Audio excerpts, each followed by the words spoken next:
I just like use actual thinking and willpower.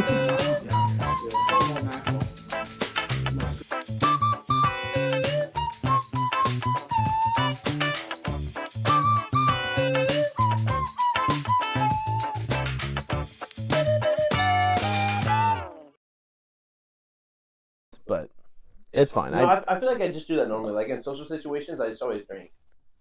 Yeah, I know. I'm I very feel much like- a social drinker. But instead of like the Oh, that's a great habit to start early. instead of the common idea, it's just like I drink so much water. If I'm talking to someone and I have a water coming from You're me, a sipper. I'm draining that. You're a sipper. Yeah. Yeah, I think I I think do. it is a good social technique though, because it kind of like there's a certain vibe that comes when you're having a conversation and you pause a second. Easy time to think about words. It gives you time. It like adds a level of comfortability. You know, Yeah, like it's- it brings the conversation tempo down. That's fair. That was a good reflex. That's why I think I have a little bit of that because I'll bring a water bottle with me like almost everywhere I go. Even if I'm going somewhere that like will have water available, I'll still bring my water bottle just because I need to be sipping on something. Yep. Speaking of places where you go to drink, I had a question Okay. about, you know how we go to like trivia pretty much every week. I've been skipping. You haven't Yeah, no. skipped, Thomas which is told me, crazy. James told me why. You said that because you feel like you don't contribute. I'm bad. Yeah. We still want you to be there for the vibes, though. I'm bad though. I'm just taking up a spot. No, I'd rather you be there than like. You gotta be there. Like- That's crazy. It's crazy. Is it Is going on someone on your podcast? on the internet? Yeah, I was gonna say. Kidding. We're gonna cut that. Anyways, question. My Well, he's question one of the was. 5 comments. He's a ride or die for this podcast. You should diss him. That's so Ooh, fair. true. Dang. I didn't mean it. But we can cut it out. You don't have to apologize. True. All right. I mean, We're you not should. apologizing for anything. I don't apologize.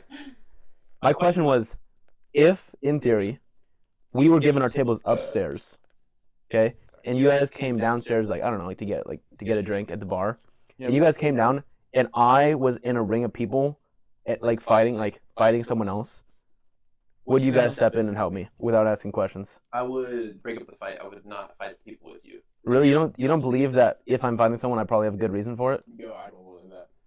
Bones? No?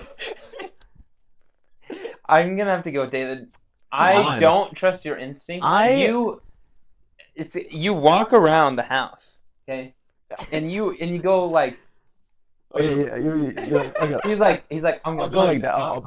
I'm punking you. Yeah, it's funny. because he just enjoys It's just funny. threatening violence. No, I don't So- enjoy threatening violence. I just think it's funny to do that because it's like a weird Right. bully, like a classic bully trope that I don't consider myself a bully. Yeah, but you say that. You But say it's that. funny to every do, time though. you like say that. I'm You were like the token egger on of people. yes. Yeah. Mhm.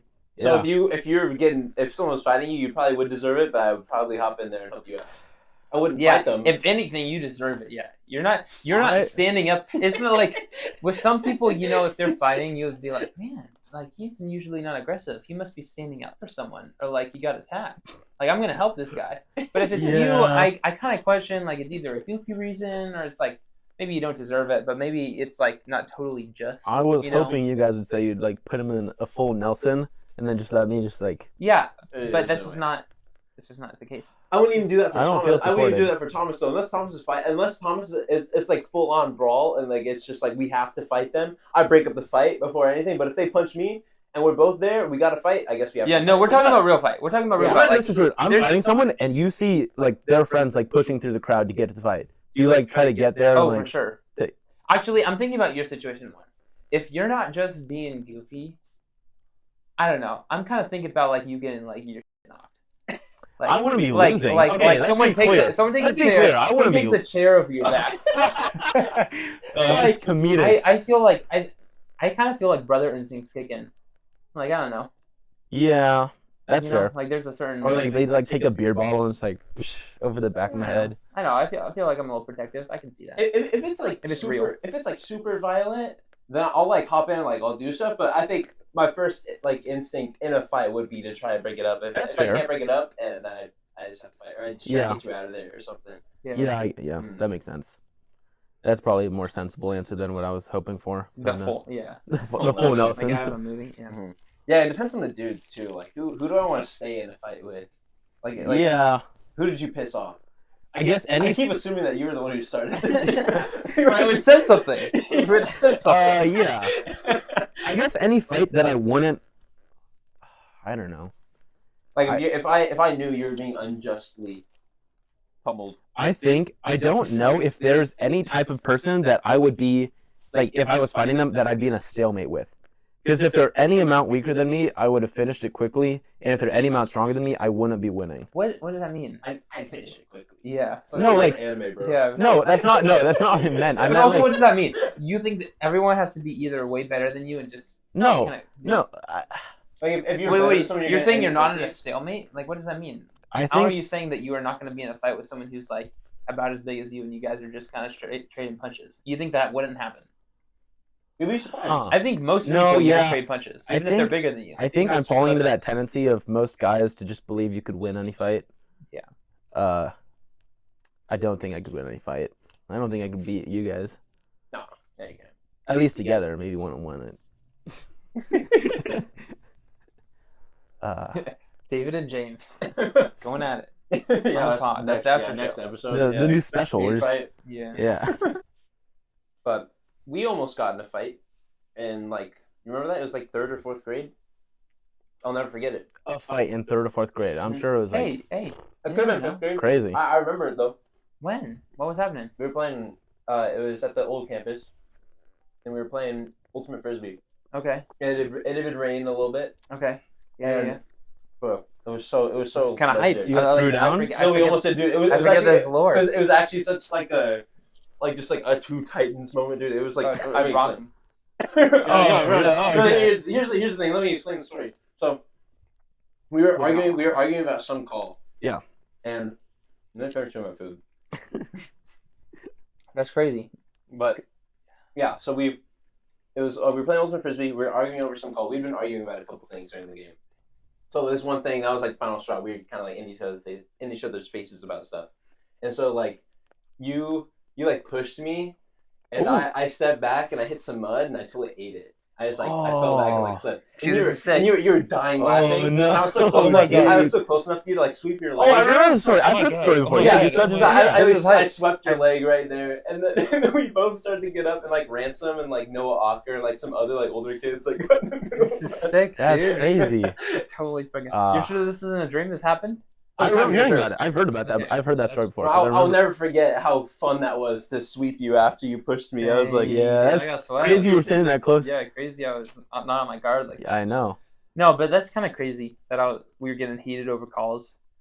I was Speaking kind of a punk. Speaking of like sweeping legs, I love doing this thing. If I'm ever like standing next to someone and we're just kind of standing there, I'll put my foot between their 2 feet and then like pull it and it, like pulls one of their foot out and then like Yeah, it's annoying. do like a splits and then like have to stand up. It's really funny. Yeah, it's like that's the same instinct that makes you go, I'm punky. You know, it's your violent tendencies. It's and not. that's exactly why. You Yeah, think that exactly. if you got in a fight, it would be your fault. Yeah, and I now just I'm don't not. believe I'm that. full Nelson the guy. Yeah. Wait. Who are we fighting that I'm big enough to full Nelson someone? And not feel bad. I'm not picking them up. I don't know, like other like college kids, other kids There's your some age. beefy kids. I know. There's some kids at college I wouldn't. No, I get that. I'm saying Not if it even was a 2-on-1. if it was doable. Like us two on one person. No, you. No, that's two. Us two on James, one. Like, I'm person? fighting a guy James and getting punked, I'm getting right? destroyed. My He's face big, is but- face is bleeding. but Right? the guy was distracted. You're not And jumping you on go his back. behind him. You jump his back. you walk. In a Uh, goofy way, but there's ways. Yeah, I mean, I don't know. There's something disrespectful about just sneaking someone. Like, are we- That's true. You gotta respect the 1v1, I guess. That's true unless it's a bar fight. Right? That is true. You know, If we're just the trying- if situation we're was a bar fight, and I feel like in a bar fight, there's not a lot of rules. I mean, The issue is I'm sober, and they're potentially inebriated. Oh, how do we know that? how do we know that? We're at a bar. I don't know. We I were didn't- at the bar too. No, but I'm 17. This is like current. Okay. you're I'm saying if we went to you- trivia, I don't think the And we went- rules were established. Yeah, I was gonna say. I didn't think I had You said that established- we were there and I- we were at a bar. I said I introed it by saying if we were at trivia and you guys we were like all sitting upstairs and I had gone downstairs earlier. We went downstairs to get a drink. In my head, I'm thinking you're drinking too. to get a drink, as in like a soda. You know? I know, You yeah. know, Fair, I didn't fair, mean like fair. when we're older. Okay. I would just say one thing: if you're in a fight, it's more likely that you're inebriated, because I don't think sober James gets in. I think the chances of sober James getting in a fight is much lower than, a couple drinks in. That's true. That's just kind of. But do you think then that would mean that if I'm in a fight, it No. wasn't my? No. That's the right answer at all. Okay. Yeah. Well, Sorry. okay. We'll move on. I'm getting too hurt. So Oh, that's hilarious. thought you guys were my boys. Oh, we are. That's why we're being honest with you. Stand up for you, but I'm not gonna enable your, random desire to pick, Yeah. Yeah. I feel like I could calm a person down if we were fighting them. Soothe them. Yeah, I feel like if I pushed him, like, this isn't you. No, I wouldn't do that. But Oh, dude, that'd be so funny. James, wake up. So corny. I wouldn't do that, but I feel like I'd be able to talk to a person that's not you. I'm not worried about you. I can just like. No, You're like Mo. in a good way. Yeah. Yeah. I feel like if you're getting absolutely rocked, you're not gonna be. Oh, I want to keep Okay, fighting. yeah, I want to keep fighting. Follow-up question. We've been talking a lot about fighting, which begs the question: what would it take for you to fight someone? And let's say this is nothing extreme. We're not going to go into war scenarios. We're not going to go into organized conflict or any of that kind of would you fight in the military and take people's lives. But we're talking maybe public situation. What does it take for you to get in a situation where you're in the ring? Okay. So either someone was actively if someone was actively okay, it depends. It happens in degrees. I feel like lowest degree as far as violence That's goes. what I'm interested in. Someone puts a hand on my kid and I'm a parent. Okay. Now I'm if it's bad, then I'm doing something. Okay. But I feel like Wife, yeah, 100%. but mom. So just family. So I feel like just me? people care about yeah. Well, okay. No, no, but I'm saying if it's something that I can't initially I feel like that's worst case scenario. I'm fighting this person. If I can just stop it because it's I'm endangering them more if I get in the fight because I don't know how many people this person has around them. So if I can diffuse it as quickly as possible, even if it's kind of bad, me fighting a person doesn't really prove anything. It's just stupid. Yeah. It's just me it's just self-serving. But if it's something where I legitimately have to I just told this person to stop doing this thing to someone I love and they're still coming, then I feel oh yeah, I gotta lock in. Lock in. It's a weird way to put it, but yeah, no, I think you're right. Do the whole Henry Cavill Oh yeah, yeah. It's a corny. Yeah, I think. I would only. I think I would only start fighting if they had done something physical already. I don't think Really? anyone's words would cause me to fight them. Yeah. I don't think so. Because even the worst, even if they went I don't know what the worst thing you could say was, but even if they went all the way there, I think I would just want to leave. Especially if my kids were there, I don't want them hearing that, so we're going away. Mm-hmm. And I don't want them to see someone say something to me and me to react with violence. That's a horrible lesson for your kids. So I think that there's a part of me that feels I would take a lot without getting aggressive, but also know I also feel there's a part of me that would I feel I'm a pacifist, but I'm also intensely defensive, protective. Yeah. I have a bit strong. Then I don't know how those would actually play out. I think for any of us, if we got hit, I think we might start fighting. Because there's that. It's There's something that just kind of clicks, and you don't really. Right. That's what I'm thinking. Because that's a hit to your pride too. So just all the bad emotions just kind of jump in. You're probably gonna fight someone regardless of your morals. Yeah, but my question was more about the choice. That's what I thought. Option. Yeah. What decision do you feel So yeah, I feel the correct answer, and also the answer that I feel is true, is defending other people when necessary, hopefully. But you make a good point that we don't know that that's the only thing that would make us. Yeah. You can't predict sometimes that in the moment, heat all the hormones like kind of flaring up. And Mm-hmm.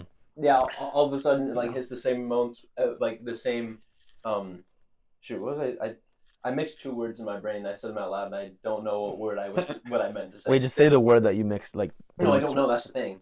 Oh shoot. Yeah. head empty. Yeah. So That's so I tough. think, yeah, I just go back to, like, a moment when I was, like, 8 or something, and my sister just beat me in Mario Kart too much, and I, like, hit her with the Wiimote nunchuck. Oh my. That's Oh, crazy. dude.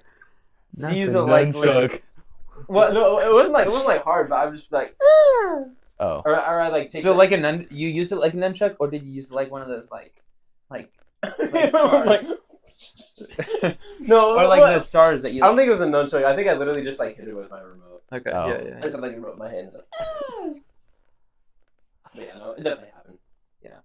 How many? Did you guys fight a lot when you were kids? I mean, you guys like two. We guys, still fight a even- couple times. Yeah. Yeah, even my sister. We were When's in the last time we fought? the last time we fought. We were in New Seasons, and he would not stop farting.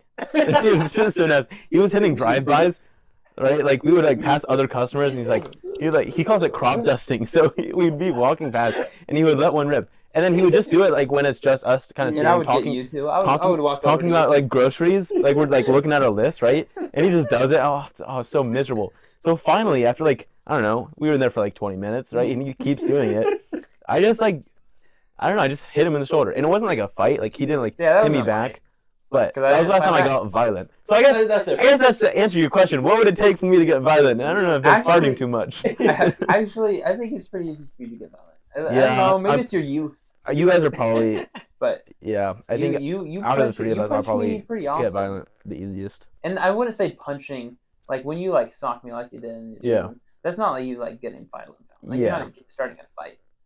Yeah, we fought at volleyball, didn't we? Last time? That's different though. That wasn't like a malicious fight. Was I it? guess no, not really. It wasn't a malicious I fight. didn't feel any anger. No, No, you guys are just like fighting. but we've Yeah. done. It's different. I thought that's what you meant though. When's the Oh, last no. time we Oh, fought? I don't know if we maliciously? fought maliciously. I don't know. Yeah, like how when many you guys times were we've done it. kids, someone like did something stupid. So what will happen is there will be frustration that one of us like starts getting out by like tussling, but it's never like I feel like it's never been like super malicious. Like Oh. one of us will get pissed, right? And Yeah. maybe I like I get low and I'm going to like kind of grab you below the waist, like put you down, like we're starting to like I want to wrestle you Yeah, I up win those, because right? I'm angry, but I'm not like trying to hurt him. I'm just like getting in and out. a I do little bit. remember one time that we were trying to hurt each other. I actually wrote a poem about it. We were in the car. Dang, this is hard. You remember this, right? Give me the. We were in the You say you're car. Oh, We were in the car. I was dude. driving, right? Mhm. We were having a talk, and we were getting annoyed at each other. And I maybe I was pushing his buttons too much, but he hits me on the arm, Mhm. and my hands are on the wheel, right? So I'm driving. And I think that's crazy. Like, why would you hit the driver? That is the worst. I feel like that's the worst idea. Actually, that happened again. It happened again. Like when he came back from college, I was driving on Bell Road. I'm driving and he hits me again on the arm. I'm like, That what? isn't a death. Anyways, I was gonna say, yeah, what'd you do? Like, I'm not gonna. Did you like hit down on his arm? I don't think it was. No, It was down. It was like to the It was side, like maybe. a backhand, like. Okay, like, it wasn't that light. It was. It was okay, a lot but harder than I'm that. not- a little, was bit, a little bit of knuck got in there. I think so. Yeah, like. It was enough for me Yeah. to want to hit him back. So I hit him back on the face, and his You went nose. Bam on my nose, His dude. nose starts See, bleeding. See, that's it. Escalation. No, bro. that is bro. I know, We're thought it- talking. I'm like, hey, like, I'm like stop, like, cut that out, And he goes, bam. That's actually crazy. Nose, like, Holy- immediately. Well, he And starts- you're trying to get out. Oh, you took the driver. You're just like Yeah. back fist to the Yeah. nose. Yeah. He starts Immediately bleeding. He gets out of the car and walks home. Yeah, I just walked him. That's So crazy. I was like, I'm not- So maybe that was my fault, but he did hit me though. Yeah. No, if someone hits you and you hit them back, that is 100% your fault. No, I know that me hitting was my fault, but I think I don't know. Yeah, no, I mean, hitting a driver is probably not the smartest thing. But- Yeah, that too. Again, it wasn't like it was on your shoulder, so it's not like Well, you know. yeah. Yeah. Hey. Yeah. Yeah. One thing I thought was I think it's kind of funny, just like reaching back to some memories as a youth when I was when I was fighting more people because I was a kid, just getting in brawls. Yeah, Well, yeah, classic kid activity. Back in the day. Not like a bunch of like casual brawls, more like me disagreeing with a friend and we're just getting a little bit of a tussle. Dude, me and Andrew Berlant. I feel like you and Christian, no? So well, I could never Maybe. tell when Christian was like joking or when he wasn't. So we just end up kind of like doing stuff like you do that thing where you just like hold on to your like remember that one time where you like held on to my back and I just like swung him around. What? He was a funny guy. Dude, Christian was so goofy. Yeah, he's in there. He's gonna be in the Air Force now. That's sick. Dude, he looks buff. That's I can sick. see him. Does he have like He like straight aviators? Not like I'm not sure. Well, he's probably like shaving now. At the time he wasn't. But it's pretty like straight up Top Gun stuff. That's sick. Yeah. But what was I gonna say? Oh yeah. Could never. Right. Bad eyesight. I know. I would lie. I'd say I'm not wearing contacts. I have good eyesight. I just lie and wear contacts my whole way. You don't get court-martialed for No, sure. for sure. I would be. Yeah. Okay. Anyways. Sorry. So no, it's fine. I really wanted to answer. Or I wanted to go off of that, but stay on track. Just like a difference between like a bunch of like just with that guys and girls growing up, as far as like dealing with conflict. I feel like we just had like a ton of friends in like elementary school. There's like drama that would last like forever. Yeah. They're just like horrible. And then like I feel like all the drama or like this one specific moment I had with Andrew Berlant just like encapsulated just like growing up as a guy and just like how stuff was settled. We got pissed at each other when we were playing Mario Bros. We were like in kindergarten or something. And we took Nerf swords and we jumped on his bed. And we were just like hitting each other with Nerf swords like as hard as humanly possible. We're both like sobbing, and we're just like, ah! we're being so violent on this couch, and we didn't stop until we just were too tired to stand. Bro. And then we were just like exhausted there, just chilling there, and they're like, "Oh, my Mario Bros." Like, yeah, sure. Like no conversation happened. Such a funny story. We just beat the crap out of each other and got it out of our system. We were like, "Are you good?" That's amazing. Yeah. That's the best way to settle it. It's better to do that than to like have it last like send him home or go home like angry and then think about it the next day and just like get angry again. I think that's what the Bible meant when it said, "Don't let the sun set on your anger." Yeah, you gotta get it out of your system.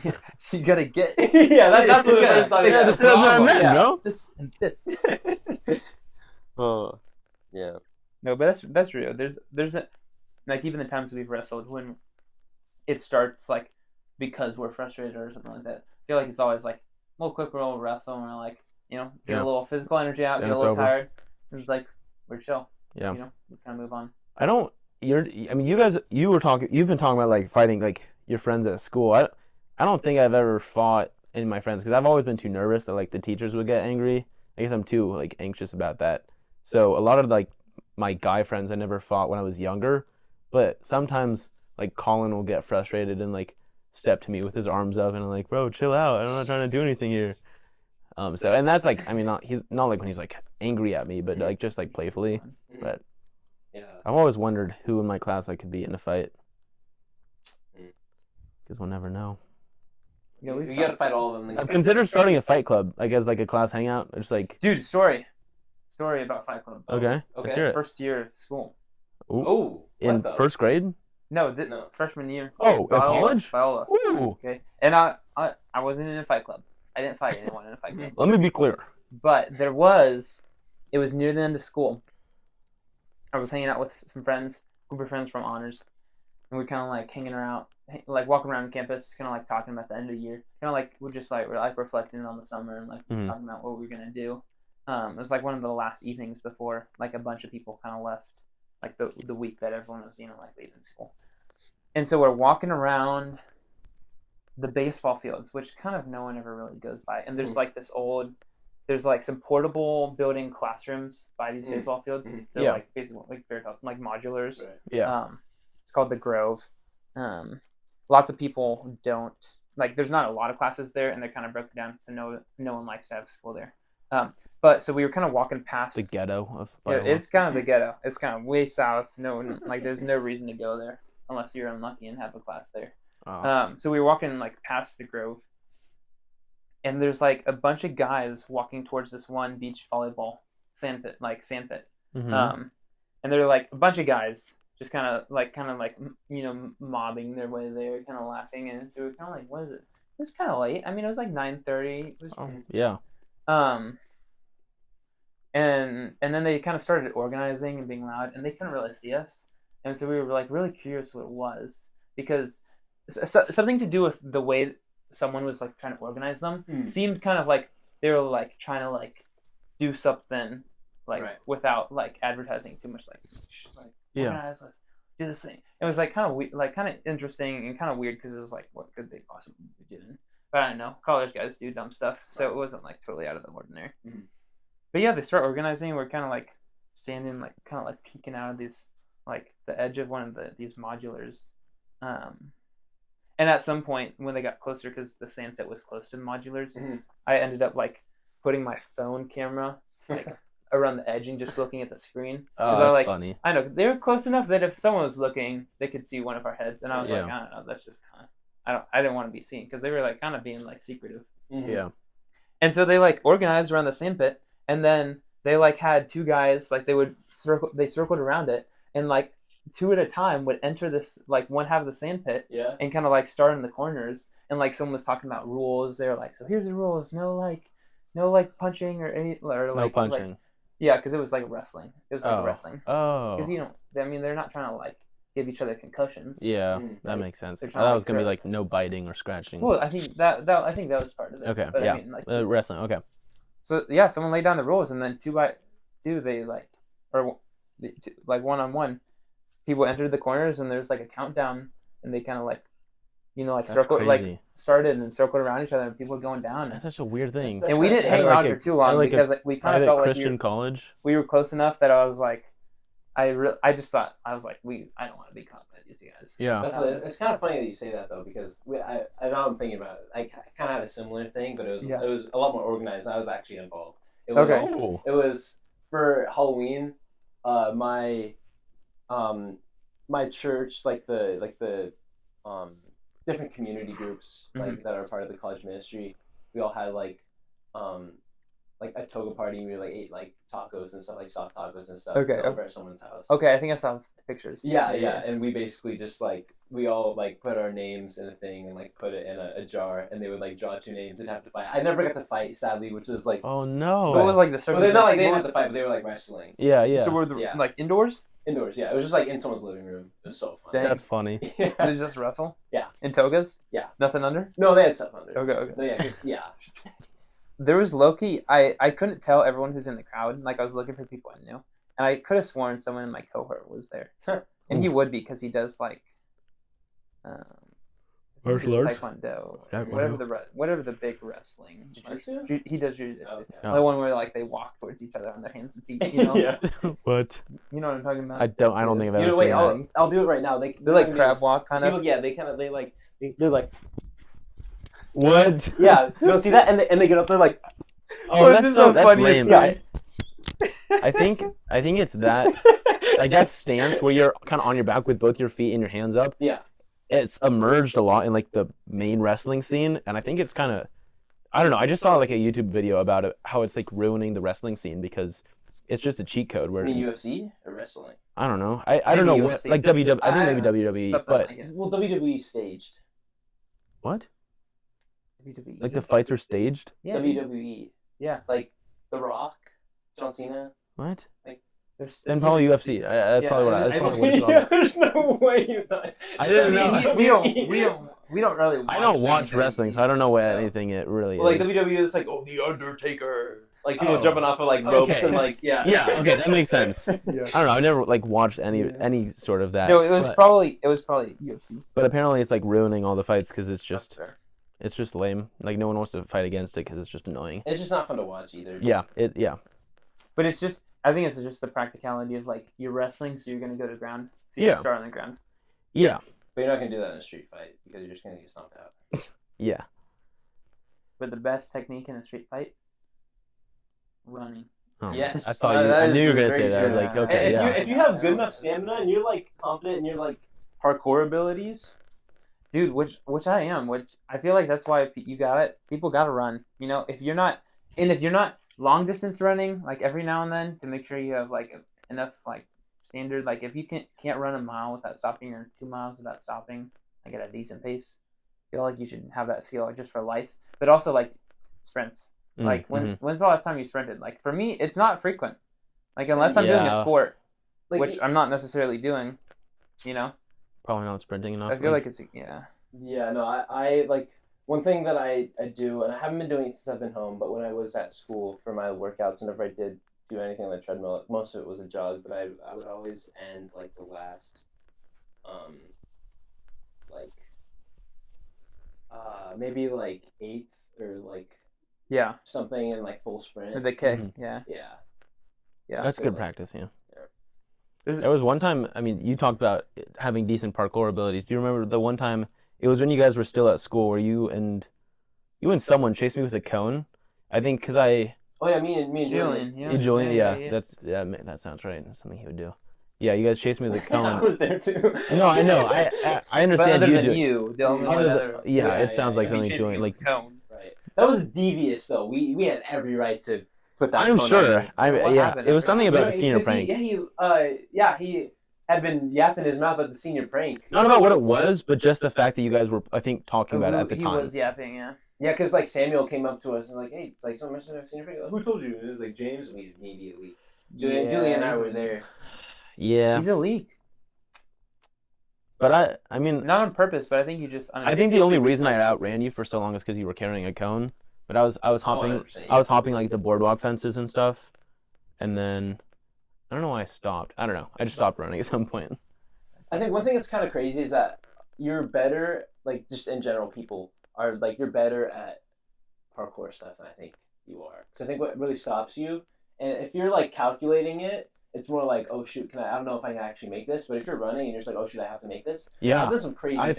found that in, like, out. in Yeah. the moment, there's one time I was playing like Let's tag hear it. with my cousins, and like those boardwalks at playgrounds where it's like it swoops down a little bit and there's like a chain, like And it kind of like moves. Is it like the yeah, it has, moving like, ones? has like the chain, Yeah. Like railings Yeah. and stuff that are like Oh, just, like, yeah. jiggling a little bit. Yeah, like, yeah, a yeah. little bit. So I was running from someone, and I was running into like one of these bridges from the side, and what I did, I don't know how big the gap was, but I dove like through the gap No between the way. bridge and the chains, and like Bro, and, like did what? dive roll on the other side, That's and, like sick. kept running. That is so epic. I want Well, to try it's- that now. I but don't hurt think I could myself. do that. I- Even if I was running from someone, I don't It's think I just pull so that. hard. I feel like I'm way too like big to do it now, like compared to how I like was when I was Yeah. I think we can start talking about what I believe, or not just what I believe, but like the theme of the movie. Can we let's talk about like general thoughts first. Oh, Just kind of like Okay, Yeah. your first impressions. Yeah. Okay, let's do out of First 10. impressions? Out of 10. Out of 10. Oh, no. Out of 10. out of Out 10. of 10. Dave, If why you don't need you to go think first? for a second. I Okay. and lock it in. But like, what would you rate the movie out of 10? Just straight up. Think about it, because I don't want it to be influenced by else. That's hard. I'm trying to like. Remember. And the are we whole just thing. talking about like this in terms of movies in general? I think Yeah, so, movies yeah. in general. Okay, movies in general.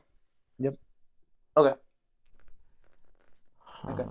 Yeah, I think I'm ready. Let's hear yours. I say 8 out of 10. Yeah, I was gonna say 7.5. I was gonna say 7. Okay. So pretty close. Mhm. Not a ton of. There's not like a glaring thing that I didn't like about it that like you were fine with, right? Isn't pretty much the same area. Yeah. It's pretty close. Favorite characters? I don't know. I mean, I guess.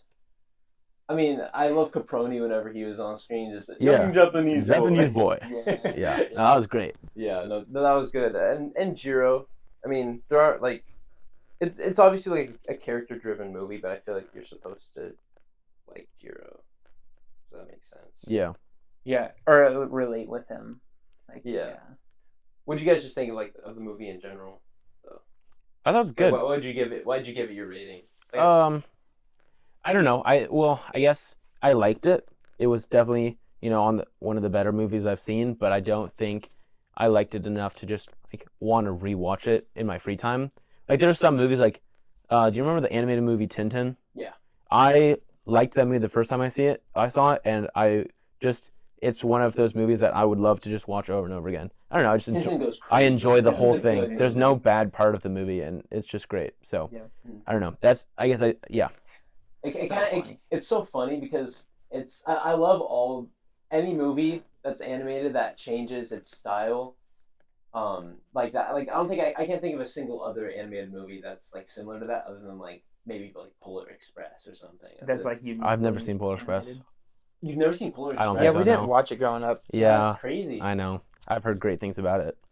But yeah, Polar Express kind of had that same like live action, but it was animated type. yeah, feel, I don't but- think I've seen another movie that's like that. But Tintin was good because not only was it was just better animation, but it was also they're still keeping like some of the cartoony ideas of it. So Yeah. it was a really interesting balance. I like that a lot. But that's like- a different movie. Yeah.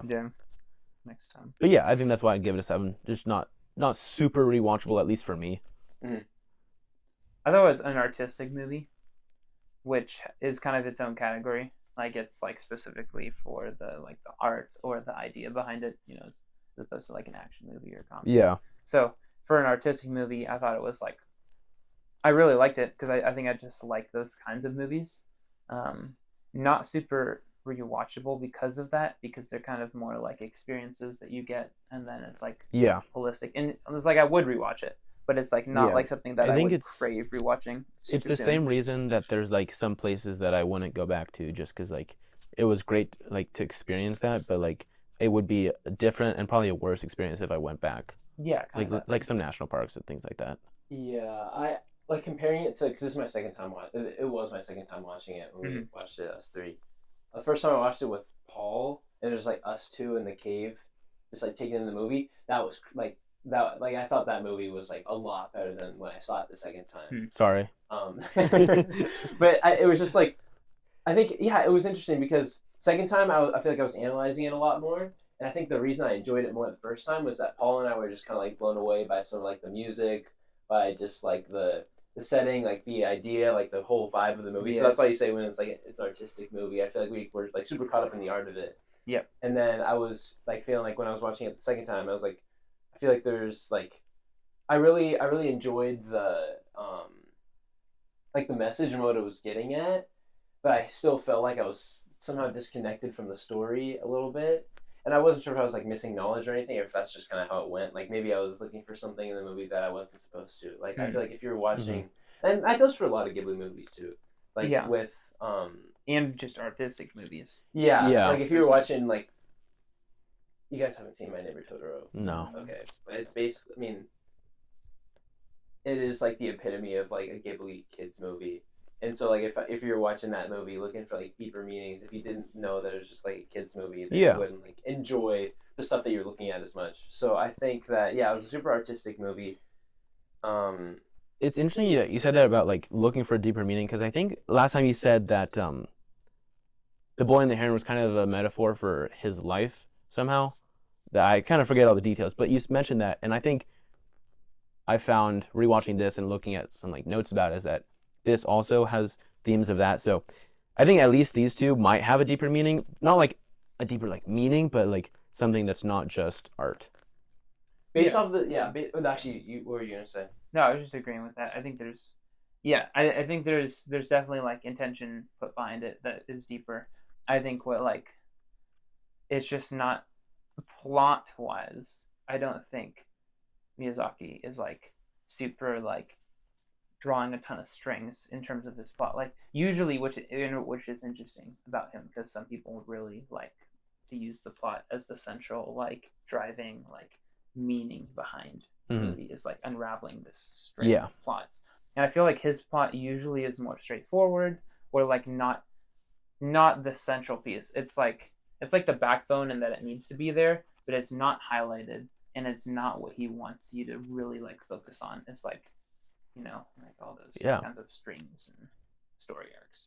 Yeah, I feel like when watching like Miyazaki movies, just as I'm thinking more about Wind Rises now, if you watch it like as a strictly plot-driven movie, you're gonna walk away kind of feeling like, oh, that wasn't very satisfying. Right. If you watch the movie even as like strictly a romance movie, you're gonna kind of have similar thoughts, because you don't really get the romance like the second half of the movie by that. Yeah. So like you've already kind of built up an idea of like, oh yeah, what's this movie about? I feel like you have to look at it, like you have to search for like the idea behind it and see how he is like executing that. I feel like I don't really do that with a lot of his movies. I feel like if I watched it again with that in mind, I would take away more from it, which is very interesting. It's kind of like how our posture when watching something like really like defines our experience of it. Yeah.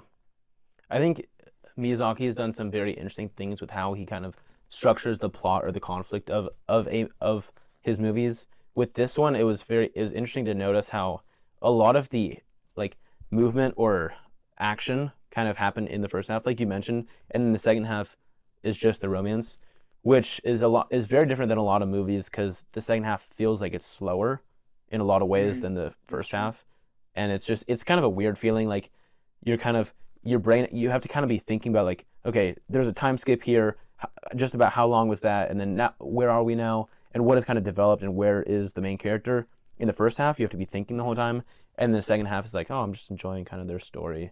And there's a very interesting time jump that I felt like was very like noticeable between his trip to Germany and then him making the plane. Like there's you remember that weird time jump where it's Yeah. like he couldn't do the project and he went on this trip, and then you jump to like him doing it. Yeah, And I think that kind of illustrates your point, is that like it wasn't like a linear like proportional like childhood and then explaining his adult like life and then highlighting his fully adult life and then his romance, like all equally like culminating in a high action, high like event driven, yeah. crux of the movie. So I think that is interesting. I think part of the reason that it felt like the first half was a lot faster was because of the time skips, which then he couldn't do in the second half because his relationship with Naoko was so like short. It's There slower. was no time to skip, right? Yeah. You had to kind of just capture all of it, which I don't know, turned out to be very interesting. Yeah, and it makes sense, like with the time skips that normally in a movie, like if anyone else was making The Wind Rises, they would probably like show like his progress as he was like improving as like a plane mechanic. And we get to see a lot of that, and like the romance would be kind of like a side plot that's like kind of something that's in the way, but there would be like a huge like I guess I'm thinking like Oppenheimer. Like Oppenheimer used time for the plot, and it was like, even though that's not exactly like the way that the events were laid out in the movie weren't how they went like chronologically, which makes sense because it's a Nolan movie, but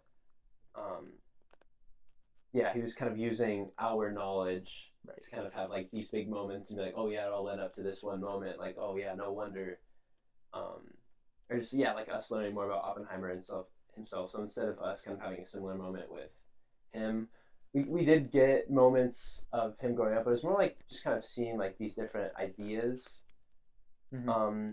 without. So I feel like, I don't know, I'm thinking about like the two ideas that were like talked about in the movie, and I kind of have some of them written down, but there was just like the constant theme of Jiro and him talking with Caproni and his dreams and stuff. Just there's like a quote from Caproni that's like, "Engineers turn dreams into reality." That was one of them, and apparently a quote that Jiro said like in real life, since he's based off of a real person. Yeah.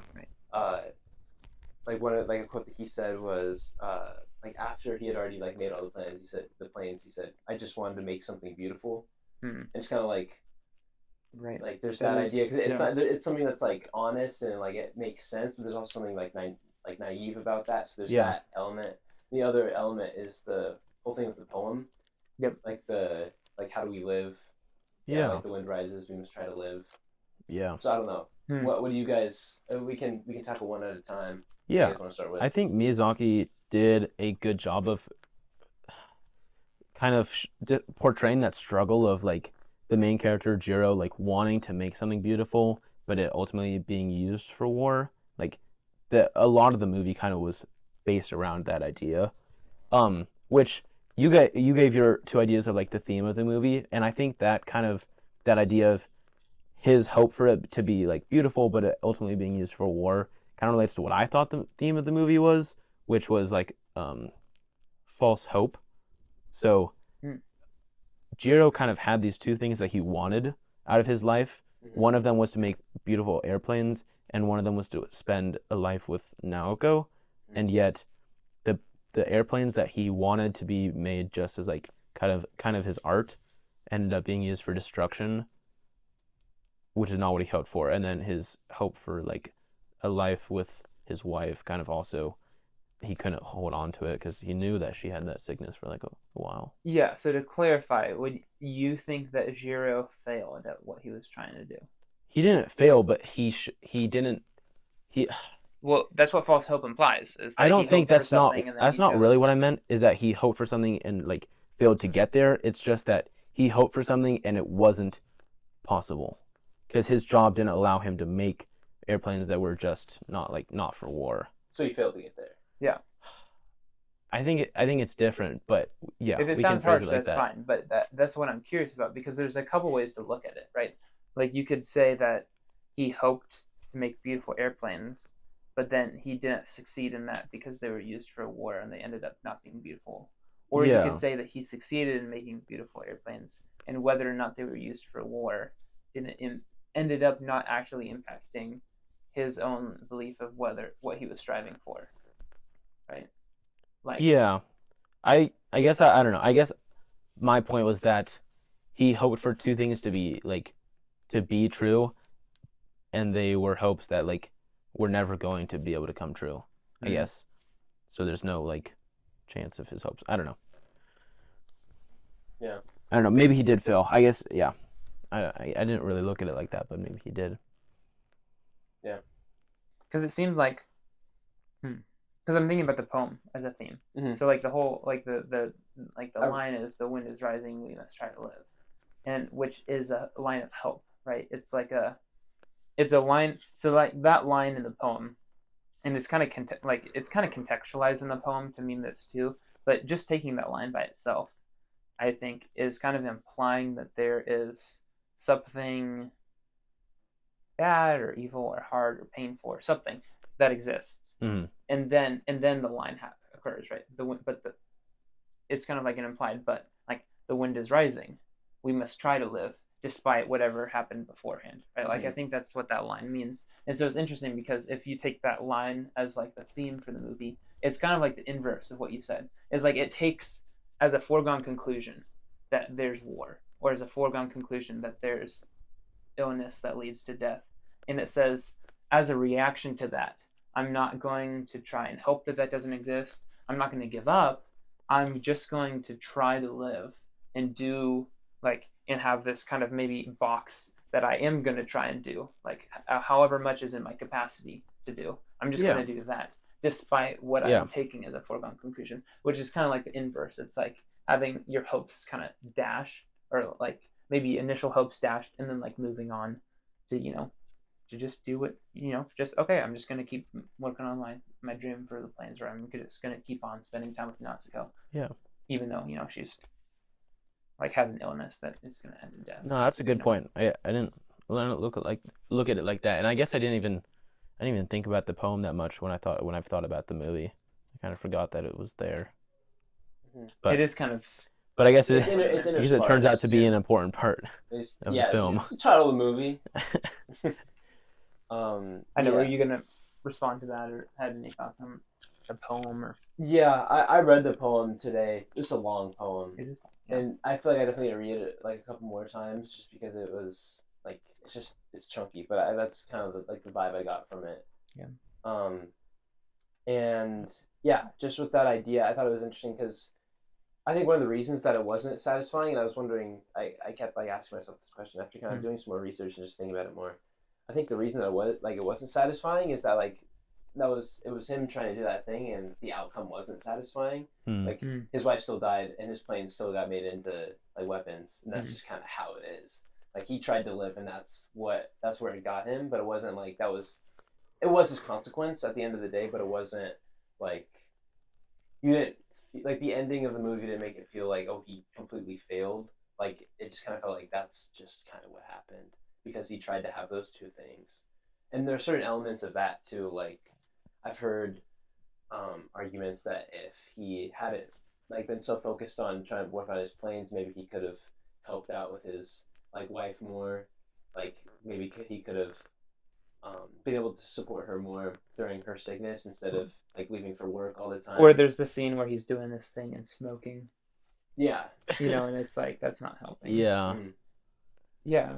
Because, yeah, I mean, there was that whole thing. And I think a really good scene that I'm just not thinking about, like, a whole lot differently than how I did when I first saw it, was the whole scene with him, like, doing his work as he's holding, like, Naoko's hand. Yeah. And just kind of, at first I was thinking, like, oh, it's them. Yeah, they're, like, trying to do, like, the best they can, but it was also, like, Jiro's inability to, like, choose, almost. And his choice being not to choose and him doing both.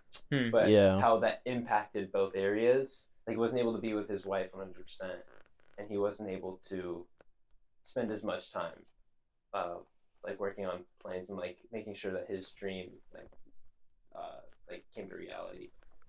Would you say that his dream came to reality with the planes, or would you say that it didn't? Like, are you suggesting that he did not fulfill his dream? I don't think he fulfilled his dream. I think Okay. once he got his plane to fly, and he was happy that he did, but it was like he accomplished that goal, but he still had to do what he had to do at the end of the day, and I don't think it was satisfying. It didn't seem like he was satisfied with it at the end of the movie. In his dream with the pony, it was like, yeah, like I made the planes, but they like did all this other stuff. I wish I remembered more of that last dream monologue. sequence. The last one, Yeah, I kind of forgot it. Yeah. That would probably help, like, Yeah. with the conclusion, because it's interesting. He sees her at the end too, so I feel like it's kind of important, and I don't know, I just lost it. Yeah. I was interested. You mentioned his naivete earlier, and I was kind of wondering, like, I can see an argument that he was naive, kind of in his approach to both his wife and when she was sick, and like, but also his work with the planes. But I just don't know if he what like I was saying earlier, like I kind of I don't know if this is just me wanting to think this because it's nicer for me to imagine him thinking like being wise. But I also feel like it lines up with Miyazaki and what his worldview appears to be, which is that I feel like it takes evil, and evil is kind of is like a moral way to say, but it takes like pain, maybe is more like neutral way. Like it takes evil or pain as like as granted, and maybe the movie doesn't start out this way, but I feel like at some point Jiro kind of gets on this. Like I feel like Jiro understands this at some point, not at the end. Like I feel like this realization is not the conclusion, but I feel like it takes evil as for granted, and then from that step, I feel like moves forward, knowing that there's evil in the past and there's likely evil in the future, and that's why the Paul Valery poem is interesting because it's like we must try to live. It's not like the most hopeful sounding poem in an ultimate way because it's not saying like, but we can change things. It's like we must try to live, so it's like implying that like we're just gonna do whatever we can, even if we fail. We're just gonna try, which seems like Miyazaki's worldview too, which is that like bad things happen. I'm just gonna like, take the next step of creativity or acting, trying to love or trying to do good. But which it's super ecclesiastical too. I mean that whole like idea, like just how it's like all this like he goes through like all these chapters of like there's like this bad stuff that's gonna happen, all these grievous evils that are there, and it's like I found like the best thing to do is just kind of like get through it essentially, and just like eat, drink, and be merry, and like honor God, basically. Yeah. So I kind of felt like that was what I was getting, and that kind of felt a little more satisfying. In with that interpretation, I also feel like again, I would like to watch that dream sequence again. But even if the movie ends in this kind of like, oh, I made these planes and they flew, but this happened, and it's like all of them being destroyed and all that. Yeah, I feel like that leaves less of a bad taste in your mouth. If the like the moral of the story is that was going to happen anyways, but Jiro succeeded because in his time that he had, in the capacity he had, he did what he wanted to do. Yeah. I don't know if I could argue that is definitely what the movie is saying, but I feel like that is maybe how I would choose to interpret it. And I feel like I don't know. I feel like the poem kind of lands with that more. Yeah. One thing, what was I gonna say? I think that this movie with the elements that I looked up afterwards is kind of like how it relates to Miyazaki's life. Like this was his before The Boy and the Heron came out. This was like his most personal movie to date. Yeah. And I think the similarities just between him also wanting to make like beautiful things, and him. Because his movies, they were used for destruction for sure, and Well, but yeah, just like him, I think the kind of like the malice that comes from like Miyazaki's work is just like its effect on himself. Like it's why he like yeah. tried to quit making stuff like for so long time because he just didn't want to be in the business anymore. But he keeps wanting to make stuff, so that's why he keeps like hopping back into it. Right, because didn't his personal life suffer a lot? Yeah, I mean he wasn't around his family as much. Yeah. He kind of had a rocky relationship with his son. yeah, but I think he started a fight because he didn't like he cared about his art so much, and then when his son decided that he wanted to like make films as well, I think Miyazaki didn't believe that he was ready for it, and like his kind of desire for like to maintain the standard of beauty, I think caused like a rift between him and his son, I think. Yeah. And I mean, you mentioned that there's a lot of similarities between this and his life. Like I'm pretty sure his mother died of not died, but she got tuberculosis. I think she survived. Yeah, she survived that. Yeah. And then I'm pretty sure his dad owned like an airplane factory. So it's crazy how before he made the movie, him and Jiro's lives were very similar, but like he used the movie to kind of blend them together in very cool ways. Yeah, So. and I think this is why, and if I'm saying that this movie was an 8 out of 10, I think I might have to drop Boy and the Heron down to like maybe a 7. You liked it more than Boy and the Heron? Yeah, I did. I think the reason I liked it more, I think its strength is that it was able to hold that metaphor that Miyazaki wanted without it being like feeling like I was missing something because I didn't have like this background info. Yeah. It was less like Miyazaki took mushrooms. Yeah. Well, yeah, Which, I think I just it was like a little more sane and like trackable than Boy and the Heron. a lot of like the classic like Ghibli like fantasticness or the like the fantasy of it was replaced with like kind of just history. The one part that I did think of that being kind of like weird and wacky was the earthquake at the beginning, how it kind of like rolled through all the buildings.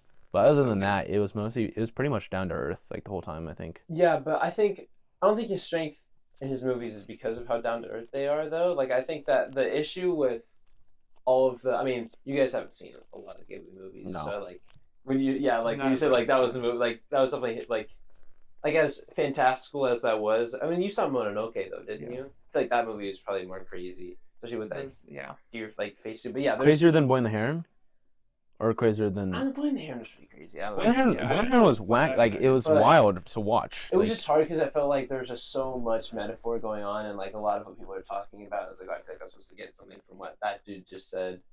But with this one, like there was stuff behind that, but it was more like, oh, I think I missed something just from the movie. But I felt like I had to go outside of the movie for The Boy and the Heron. Yeah. Yep. To like find some conclusion. So I feel like in terms of Miyazaki like accomplishing his goal, I think he did it better in The Wind Rises, but you could argue that Boy and the Heron was somehow a better movie, and I'd probably hear you out on it. Mm-hmm. But me personally, I like The Wind Rises more. Yeah, I think I would agree. I think I struggled just like in general with The Boy and the Heron to understand it, and as kind of like an intro to Ghibli. Like this is like it's crazy. I don't know. It's definitely one of the. Was that your first movie? Yeah, that's crazy. It was just a wild experience. Like not really what I was expecting.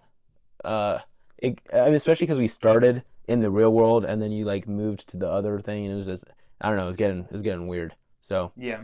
That's funny because that's like a lot of his movies. Like, yeah, I wasn't ready for that. I didn't know. But yeah, that's in the past. We already talked about that. So yeah. Well, I have a question. I have a slew of questions, but but I think a lot of them we're probably gonna answer just as we talk. But a lot like with this whole idea of like what Caproni said, like engineers turn dreams into reality. Do you think that like the world that we live in kind of forces us into like? Do you think it forces us to like abandon certain dreams and ideals that we have about the work that we do? I want to say work specifically, just the things that we accomplish in life. you think that Like your like war man profiteering. Yeah, your arms dealership that you work at. that's crazy. I'm going to talk to the camera right now. I don't care that we said no for the wall. I did not work for a war profiteer. He has blood on his hands, and that's real. That's real. And maybe a drop or two, but blood nonetheless. Yeah. Yeah. Anyways, but it does get in there a little bit. Maybe, because I feel yeah. like, yeah. Or at just- least with future work, right? Yeah. Yeah, you I kind of see- a lot of I people see where you're going. a lot of people don't get to, in whatever field they pick, make the decisions of like what they're doing, right? A lot of people are kind of just the working man that kind of just follow what their higher ups are telling them to do. Like it says that engineers turn dreams into reality, but I think it turns out that at least like in reality, a lot of engineers are just doing what they're told, I guess. I don't know. Well, you're doing what you're told, and you're making product because you're trying. Yeah. You're, Yeah. Like making. Yeah. Living. So, It's like, But what happens? you're not chasing, like, you don't have like this invention that you wish you could make and then chasing that and making that, right? yeah, and unless I wanted to mass produce that and give that to a lot of people, that's not going to be satisfying. Yeah. Yeah. And Yeah. in some capacity, engineers might turn their own dreams into reality. But I think often, there's engineers and lots of other like what happens when you're turning someone else's dreams into reality, Yeah. and maybe you don't agree with their dream, but that's your job. Yeah. Like, is that kind of what your question is asking? Yeah, Like, it's kind of like, are we forced to compromise because it's just kind of how it is? And I guess like another question within that is like, do you think that's just a world thing, or do you think it's like a society thing? Because I think those are two different things. I can speak coming from the career that I'm pursuing in journalism, Mhm. that I have thought way less about that in how it applies to me, because I think journalists have a little more independence and they kind of have their own voice, just Mhm. kind of like that. That's just kind of the role of a journalist, is to Right. like say things, and depending on who you're working for, that's influenced by an editor for sure.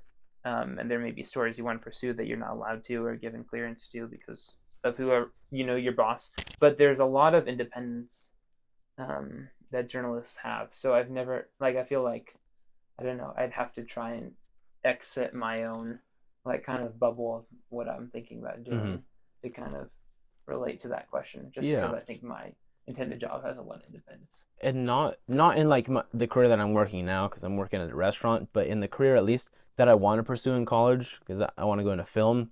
And then even like some of my hobbies now, like with the videos that I make, I kind of have a vision for it, and then I work towards and try to make it as close to what I wanted as possible. And then even like a director's whole job is to have a vision or have a dream, and then like make decisions or come up with ideas, like put that on the screen. So I think the career that I want, I guess you use the word intended career, is exactly that, is like trying to make my dreams become reality. Yeah. It's a question I think about like pretty often since I'm going into engineering, and especially with like the work I'm doing right now. Obviously, I don't have like enough skill to like make my own stuff like or invent whatever. a new light bulb, or There's not a lot I can do. So the work I'm doing right now makes sense because I'm learning. So I'm not like dissatisfied with the work I'm doing per se. Mm-hmm. But there is something to be said about like the environment and just where everyone's heads are at. It's like if like it makes sense if we're all like working on something, but if it's kind of intoxicating to be not intoxicating. No, I think intoxicating. But Yeah, not like keep talking. Wait, what are you saying? not like in a good way, but just like literally like it's intoxicating to be in an environment where the goal is like just kind of completing the task. Oh. Like simply completing the task. Like, Yeah. Hey, we have like so I'm sitting in these meetings and people Stifling. are talking about like, hey, yeah, we need to meet these goals. It's stifling. And that's It's stifling, right? Yeah. It's kind of like, or like, I think I get what you mean. I don't know if intoxicating is the right word, but Well, I get what you mean. Well, intoxicating isn't just about like drinking and stuff. No, I know. But yeah, stifling. Yeah, Stifling. I think, yeah. I don't know. That helps. Thank But, you. I can understand about that. But yeah, just like that idea of just as I'm thinking about like picking a career, like obviously I want to make like a good amount of money in my career. But do I like? Is there a way that I can make a lot of money and also still do the things that I want? Like I feel like my main goal. I think. Well, actually, this is the conclusion that I've come to for now. I think in terms of making money, I'm gonna have to, on some levels, I have to play the game. I have to kind of obey supply and demand and kind of do the thing that requires the most demand in order to make like the most money. That's just kind of how stuff works. Yeah. So there's that, but that's not my motive for doing engineering. I mean, I've wanted to be an engineer since I was a kid. So the dream of becoming an engineer is very much like third grade me's like dream of like doing this stuff and being able to make stuff. So that's my goal and hope, that I'll be able to have enough knowledge to understand systems well enough to do my own thing with them. Yeah. Because if I can work a job where I am doing something that I know is somewhat productive and it's not just to like meet some demand, like maybe what I'm doing is actually like helping people. Like if I was like doing power grid stuff, if I was like helping, like making sure that places stayed powered and people had electricity, I feel like that'd be a lot more satisfying than like making other stuff like microchips for computers or whatever. And so that being said, I would find it satisfying to have a job like that and then be able to go home and have my own little projects where I can do other stuff. And maybe I can do stuff on my own time to help other people with the stuff that I know. Right. But yeah, just being I think to kind of ground my question, being in an environment where you're around people that only are just super like objective project money minded is stifling, because it's like it doesn't it's just not very human. Yeah. And so it's not very fun. That's the corporate America for you. Yeah. I think it is hard, and I think you mentioned this, that it is hard to monetize like just wanting to pursue your dream. And I think that's why a lot of like, or not a lot, but like, you know, there's like engineers like on YouTube that have monetized, like Mark Rober. He just makes things that he wants to make, or just like funny ideas that he has, and I mean, he's probably making a lot of money off that. So it's hard to do, and some people have definitely gone and done it, but I think I agree that you're probably going to have to just kind of put your head down and do a job that makes money, and then just find time to pursue your dream on the side. Yeah, he's definitely the one-off. Yeah. Yeah, well, it's definitely complicated. I'm not sure I have a solid like this is the answer. Mm-hmm. But I think there is some interplay like between calling and vocation that don't always line up. Right. Like in what I mean is that like I'm sure like God has plans for us, right? And that involves our vocation, but I'm not sure that his calling to our lives always involves vocation. Right. And I think that's kind of what you were getting at, is that as much as it can is nice because it makes your vocation feel more fulfilling, and it does kind of feel like we're meant to work. And if we're meant to work like according to God's will, then our work should be something that like is in accordance with the kingdom, you know? Mm-hmm. But I think like in practical reality, like in the reality that we live in, I think there is like situations where you work a job to get money, so that money or the time you get because of that money, or what you can do with that money, or the family that you can provide for because of that money is your calling. Mm-hmm. And you just like in the job maybe isn't your calling, and maybe you have like, I don't know, it's kind of cliche, but maybe you can just be the Christian in the workplace and that's your calling for that job. Like maybe the job just sucks and there's like no creativity or fulfillment in that, but you just do your best to be a good coworker and you make your money so that you can like, you know, like do things with your family, or do things like with your neighborhood, or like your church, or like, you know. So I think that's definitely the case sometimes.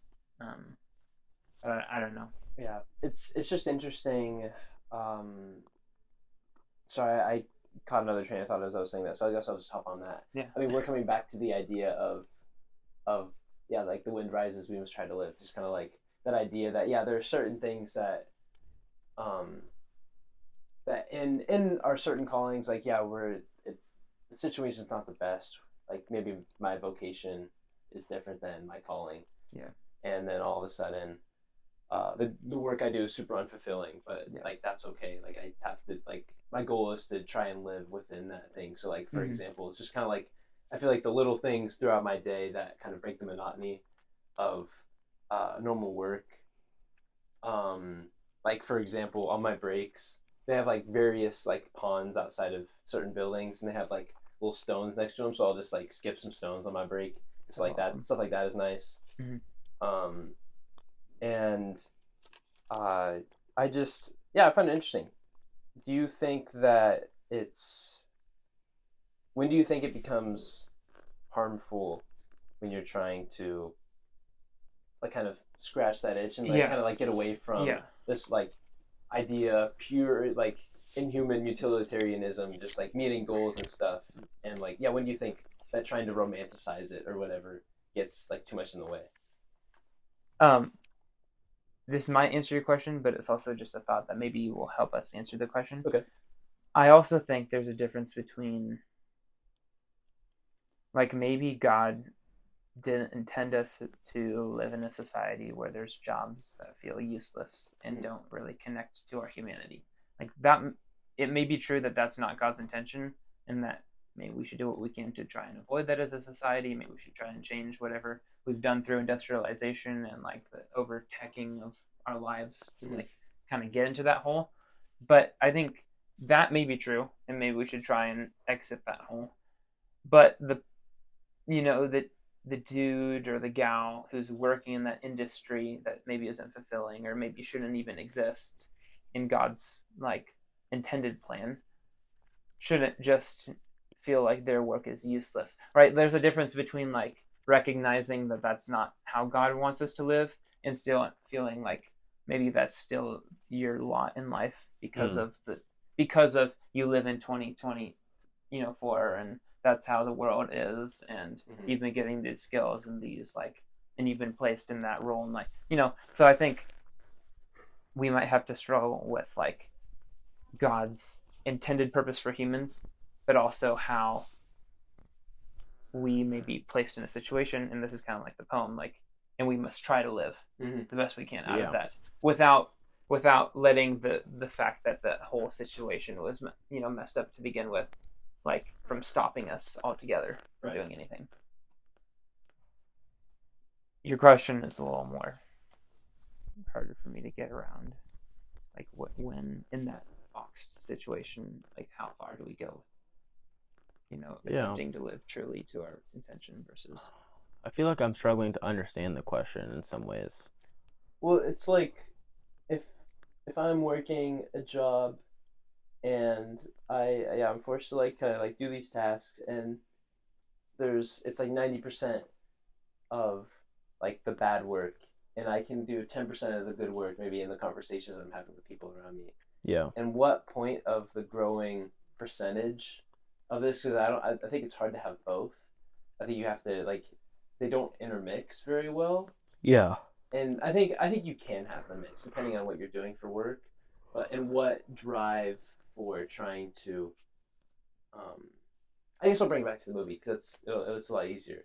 I think they mentioned in the movie that like Jiro's dreams with his wife and also with making planes without weapons is like a cursed dream because it's something that he strives for, but he like inevitably can't accomplish. Right. But you can't have both of them, so that dream is like going to hurt him. Yeah. I think that's probably meant when I was talking about the theme of false hope. Maybe Okay. not false hope. Probably the cursed dream idea. Yeah. So with that being said, is there ever a point where our dreams can be like too naive and they just like? Yeah. I think they can, but I'm just wondering like where do you think the line is drawn in a way? I think you have to be realistic about the situation that you've been placed in. And I think it takes a lot of wisdom to see, or it takes a bit of work to see how you can use the situation you've been placed in to try to attain these things, right? Like, but it's definitely requires realism. I don't know, and that can be hard, right? Like, you can want these great things, but ultimately you might just have to settle for like, that can't be me right now, where I am or where I'm working right now. I can't do all these things that I wish I could help all these people, right? Like, yeah, and that can be hard to like have to wrestle with. Yeah. Yeah, I don't know. That's a good question. That's a really good question. Yeah. And I have lots of rambling thoughts that I probably shouldn't verbalize because they don't make sense. But I I would propose that dreams, for naive dreams, if you want to call them that, or dreams of things that potentially couldn't happen in reality, as long as they dictate how you act moving forward, are beneficial, as long as they don't impact how you react to what has happened already. Which is kind of like a random way, like it's not random, but it's kind of like a slow down, what did you just say, kind of way to present that. Yeah. But, and I say that because I like the idea, and I'm not sure, and again, I'm not totally sure if this is true or possible, but I like the idea that we can have, and it's, I don't know why I connect it with like childlike faith, like from the Bible, but it's like, I like the idea that having a children's outlook at the view that's just really hopeful, and it's really positive, and it's really like dream big, aim loving, like this big like kind of ignorance of evil when you look at how you're going to act. I like the way that that makes humans act, and I like that God points out that that's how he wants us to come to him, is kind of like with this childlike wonder and awe. Yeah. But I feel like there's the only danger in that seems to be maybe when things don't work out that way, if we let that past tense like destruction of those dreams kind of I don't know. Again, I'm not sure if you could disagree with that, but no, I kind of feel like that might be the only downside, might be looking back. I think I agree with that a lot as far as like the method.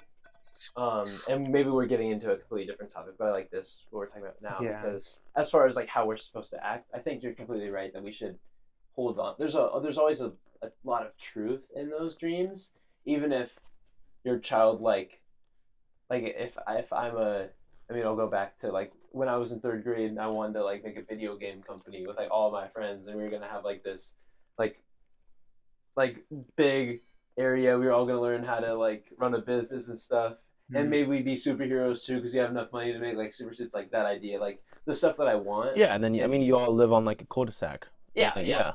And like that whole like idea is all founded on like very, very honest, very real, and very good dreams. So like bare bones, they are good things to strive for. But as far as my steps to get there, my idea of really wanting to have a superhero team, stuff like that. But there's I guess where I want to go with that is if you have a dream, you should hold on to it, and you have to have the childlike dream, have the childlike faith, but also take very like real and concrete steps to get there. Like if you can, don't focus so much on the getting there as far as the destination, as far as like the journey. Focus on the journey, you know. Yeah. No, that's so really, like corny. No, that's fair. It does. I think you're right that there's some realism that needs to balance it out, or it's like foolishness. Yeah, because if you have no idea how you're going to get there too, because it's so just wrapped up in this this thing I want, then you're not going to deal with it wisely.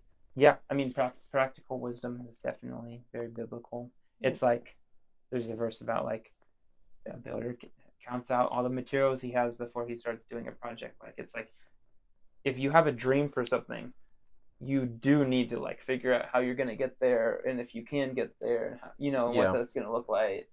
So I think you're right that there is a balancing of that wonder, like naivete with maybe realism. Do we? Yeah. What any time last is it? Can we thoughts? take time? It's we have been talking for about an hour 40. Do you know what time it is? It is 8:11.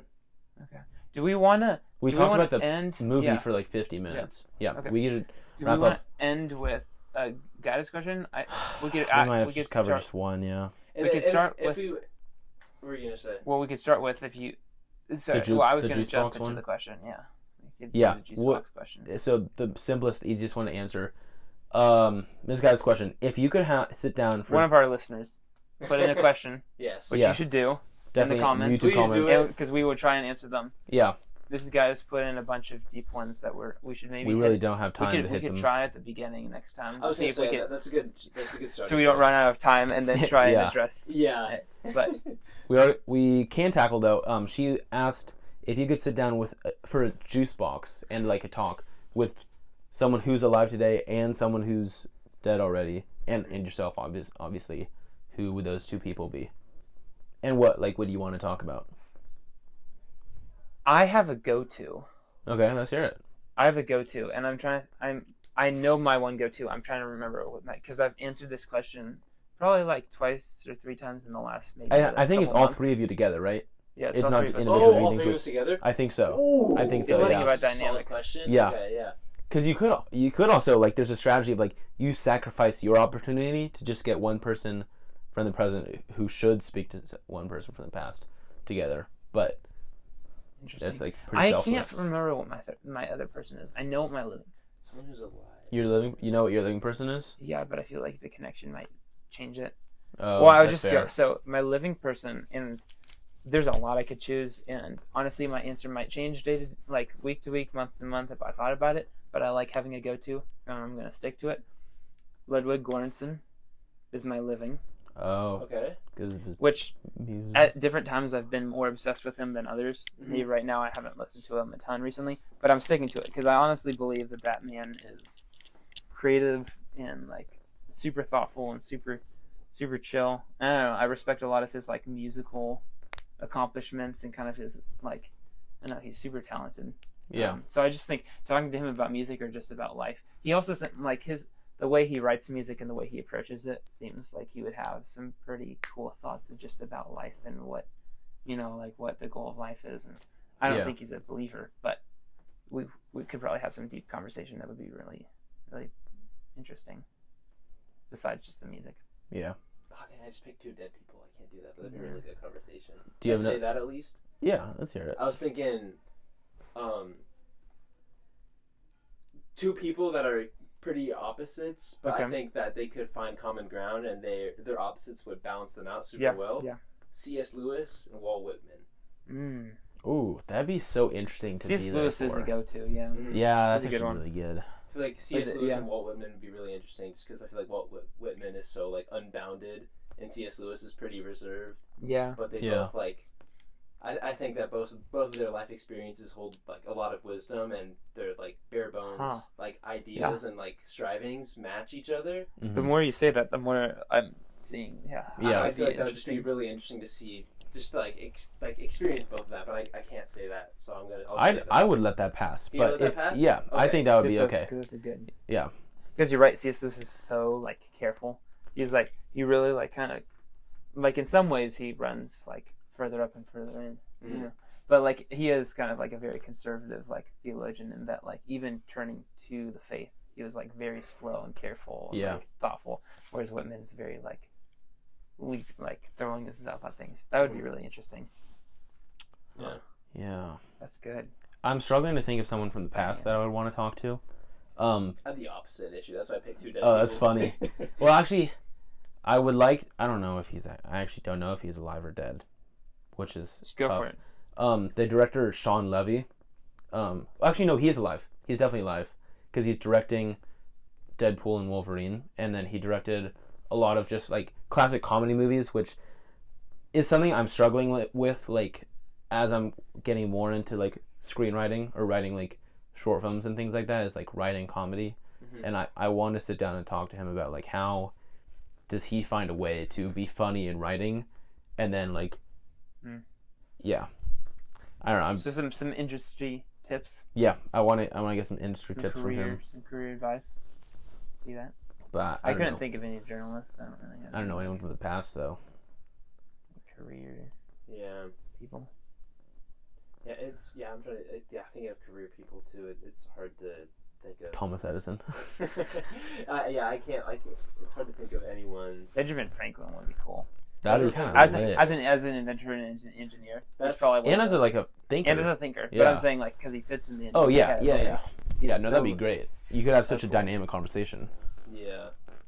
Sometimes I wonder what he was like because I can never tell from his writing. Yeah. Sometimes he's really serious and really grim, and sometimes he's really I don't know. Yeah, that would be It's really kind of a interesting mystery. to be around. Yeah, being around like Benjamin Franklin. Yeah, I'm having a very hard time thinking of people that are alive. All the alive people I want to talk to, I've already talked to a lot. Like, Like the only people that are alive that I'd want to talk to are just people I already know. There's no like celebrities or creators or artists or like thinkers or Mark Rober. Yeah, there's just like people you respect or follow a lot that you feel like you would. I feel like there's some interesting thing. I feel like a lot. Who does of David fangirl? I'm trying to. They're definitely they're Strokes. Like, yeah, no, I'm not talking to. Yeah, I guess that's the funny part. I feel like a lot of the people I follow, I don't necessarily like follow. I like certain aspects of what they do, but I'm not sure if I would. Maybe friends not with want to them. hang out with them. Yeah, no, exactly. Yeah, no, that's Yeah, So, no, that's fair. Yeah, I mean, there's probably someone that I sort of follow that I would like to have a conversation with.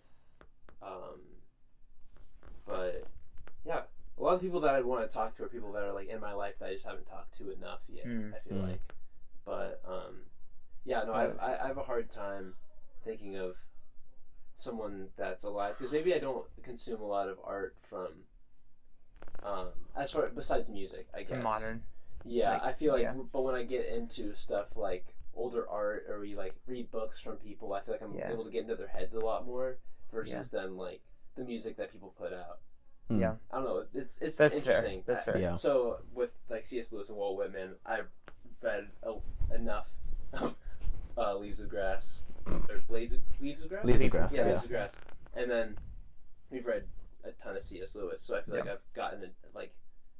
In a way, I've kind of met them both already for who I actually know them to be based on their writing. Oh, So that it's honest. Yeah. you just reminded me who my other go-to was. I got it. Yeah. E.E. Cummings. Oh. And Yeah. who? So who'd you do? So E.E. Cummings and Leto Goranson. And I think they would Wow. have some really cool conversation too because they're both artists and they're both like they're both kind of abstract artists in the sense that both of them have innovated in their perspective like medium in a very creative and like unique and very personal way. Like they both have their own style that they're like, I'm just gonna do my thing. Like and I don't care, like I know I respect what came before, but I'm just gonna like do this. Like E. Cummings was like a form, and Ludwig Göransson just does like the randomest stuff with instruments and things. I think you guys have helped me find my dead person. Yeah. Actually, they may not be dead either. And whoever wrote that book, Story of a Bad Boy, I think it's an older book. Yeah, definitely. So I hope they're dead. Huh. Well, not I hope they're dead, but like, I hope they're dead so that I can talk to them. But that's probably one of the only books I've read at school that has been funny to me. I don't know.